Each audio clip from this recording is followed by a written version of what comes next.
Genesis chapter 8. But God remembered Noah and all of the wild animals and the livestock that were with him in the ark. And he sent a wind over the earth, and the waters receded. Now the springs of the deep and the floodgates of the heavens had been closed, and the rain had stopped falling from the sky. The water receded steadily from the earth. At the end of the 150 days, the water had gone down.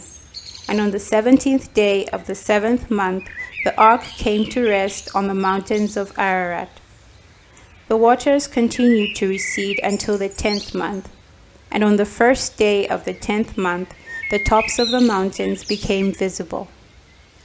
After 40 days, Noah opened a window he had made in the ark and sent out a raven, and it kept flying back and forth until the water had dried up from the earth. Then he sent out a dove to see if the water had receded from the surface of the ground. But the dove could find nowhere to perch because there was water over all the surface of the earth. So it returned to Noah in the ark. He reached out his hand and took the dove and brought it back to himself in the ark. He waited 7 more days and again sent out the dove from the ark. When the dove returned to him in the evening, there in its beak was a freshly plucked olive leaf. Then Noah knew that the water had receded from the earth. He waited 7 more days and sent the dove out again. But this time it did not return to him.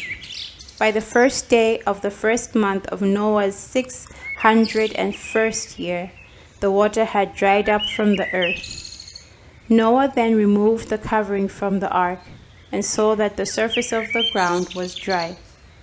By the 27th day of the 2nd month, the earth was completely dry. Then God said to Noah, "Come out of the ark, you and your wife and your sons and their wives. Bring out every kind of living creature that is with you, the birds, the animals, and all the creatures that move along the ground, so they can multiply on the earth and be fruitful and increase in number on it." So Noah came out together with his sons and his wives and his sons' wives. All the animals and all the creatures that move along the ground and all the birds, everything that moves on land, came out of the ark, one kind after another. Then Noah built an altar to the Lord, and taking some of all the clean animals and clean birds, he sacrificed burnt offerings on it. The Lord smelled the pleasing aroma and said in his heart, "Never again will I curse the ground because of humans, even though every inclination of the human heart is evil from childhood. And never again will I destroy all living creatures as I have done. As long as the earth endures, seed time and harvest, cold and heat, summer and winter, day and night will never cease."